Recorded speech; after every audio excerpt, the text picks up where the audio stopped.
Hey guys, it's Ryan here with HobbiesofaMan once again, and today we're going to be talking about the new Spy Family movie. So it just came out. It had its theatrical release here in the States, and I think it came out in December last year in Japan, right? So honestly, the movie kind of has this like Christmas vibe to it.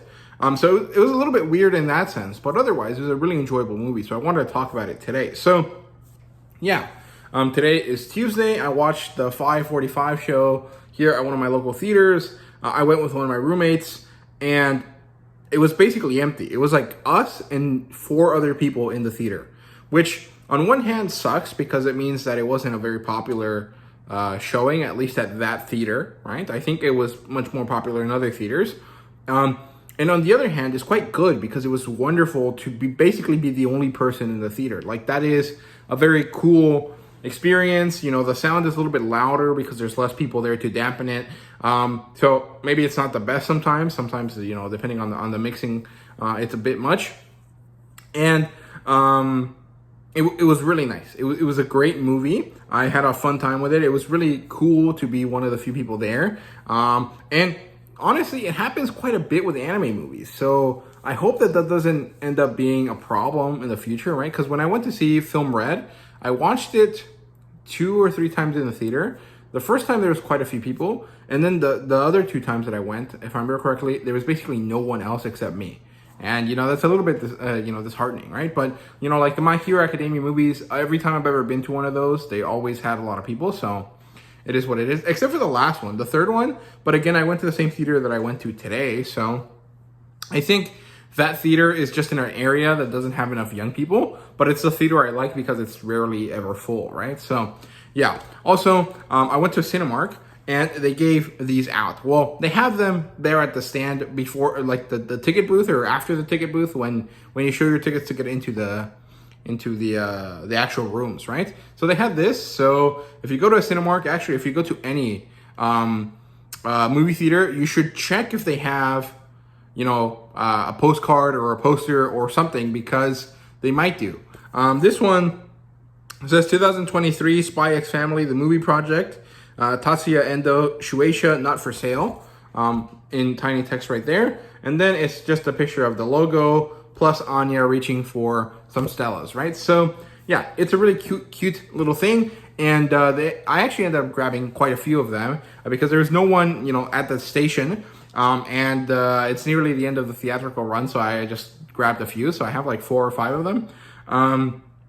And it's pretty nice. I like them. I think they're pretty cool for like using as bookmarks for textbooks and stuff like that. So it's nice. But yeah, make sure that you check that your theater does or doesn't have, you know, something accompanying the movie, because there should be something at most theaters, right? So yeah, now actually let's talk about the movie here. So the movie is kind of odd in the sense that the plot is really, really simple, and then it kind of gets crazy out of nowhere.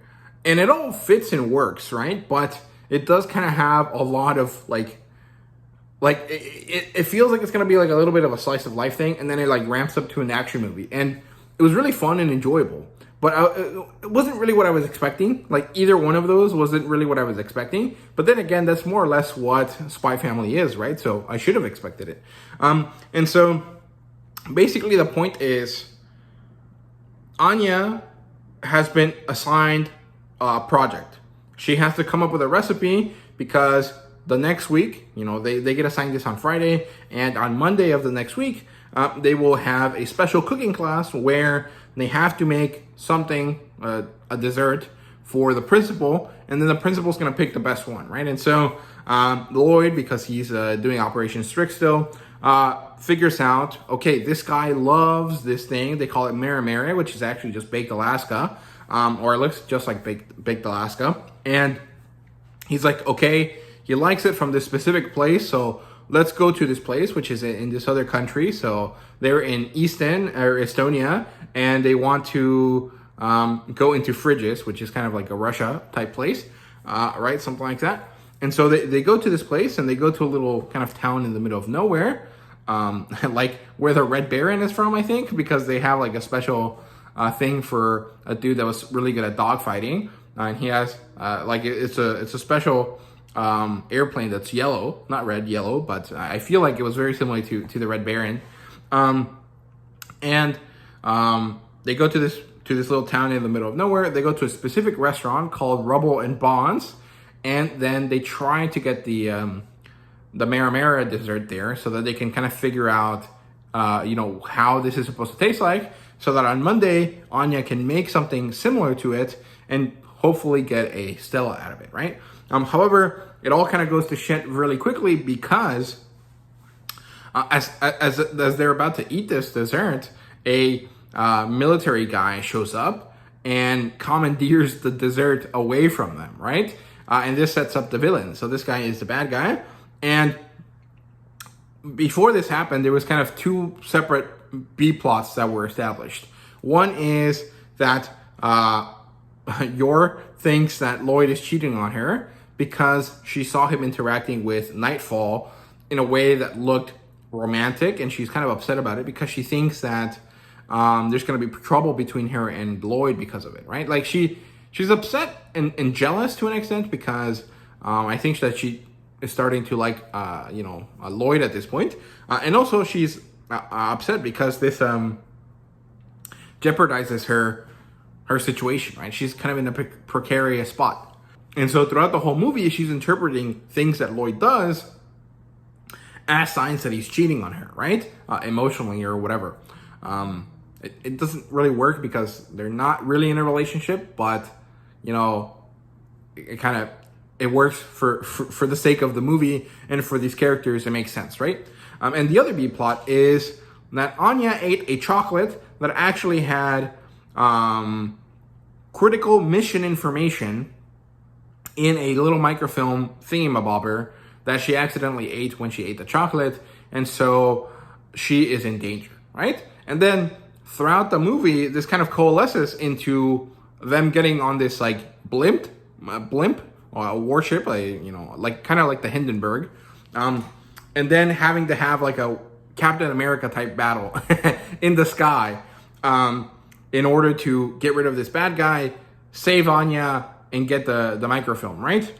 And then they don't even get to try the Maramara dessert, and then they don't even get to have this this special dessert class, cooking class, because the the kitchen exploded for some reason. So the story basically ends up kind of reverting us to the beginning of the story, or to the starting place at the end of the movie, because this is an out of continuity but easily like applicable type of story, right? Like it is an original story that doesn't require you to know anything about this about the actual manga, probably to make it so that more people watch it, right? But also it is made in such a way that you can really just slot it in at any point after the first 30 chapters, right? So that actually brings up an interesting point here, which is, do you need to know anything about this movie? The answer is fundamentally no. However, and it's no because at the beginning of the movie they explain who Anya is, who Yor is, who Lloyd is, and why they're together, and all of their special abilities, right? However, it doesn't explain who Frankie is, or who Handler is, or who Nightfall is, or who Yuri is, right? Like, you get who they are from context, but it doesn't explain these characters. However, by the end of chapter 30, I think, you basically know who all of these characters are.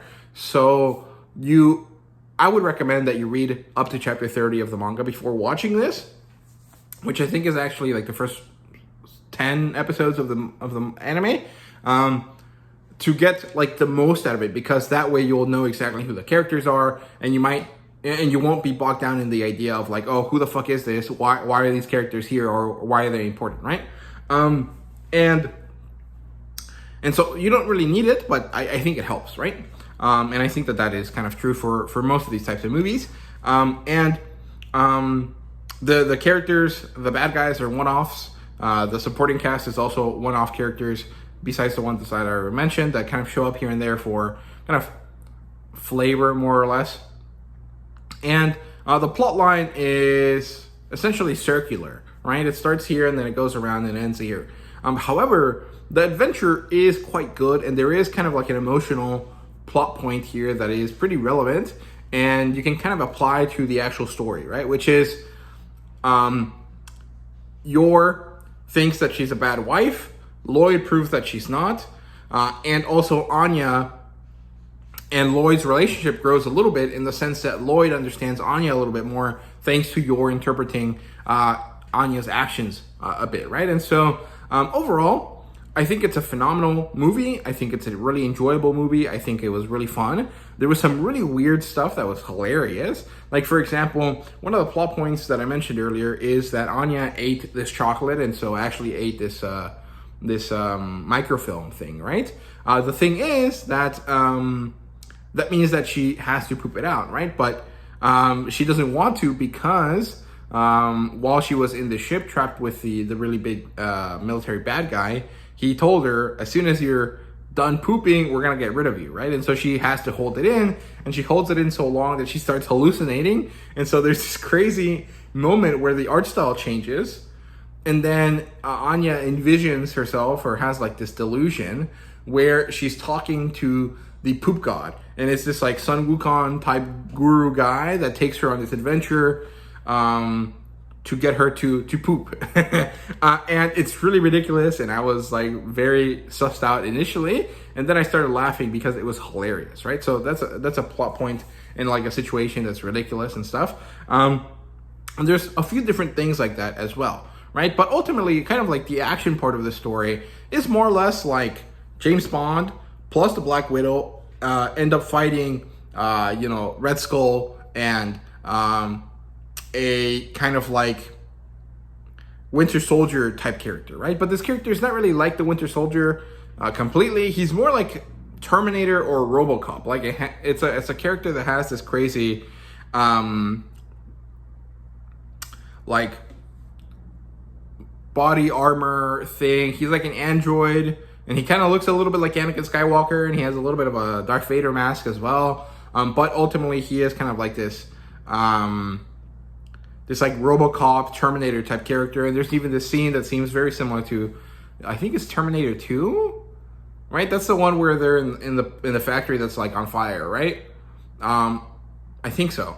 And Yor has some really amazing action sequences here. Lloyd has a really cool fight with this big bad guy that has like JoJo colors. Like everything changes into different colors, and so the background's purple, the bad guy's green, and Lloyd is orange, and this is like a JoJo's thing, and it works really nicely. The music is great. It has a lot of like James Bond isms to it, and everything's actually really, really great. I really loved this movie. I thought the animation was good, the story was good. I had a lot of fun with it. It was really funny.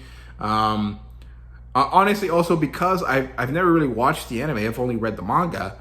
This is more or less my first experience watching the animation, and I thought it was hilarious. Like the amount of time that is spent on Anya's stupid ass faces is wonderful. Like there is so much to it, and it's so funny and ridiculous, and it's really great. Also, we watched it dubbed, and Anya's voice is initially a little bit annoying, and then you get used to it, and then it's kind of cute. So I was a little bit afraid. I was like, oh fuck, maybe we should have watched this sub.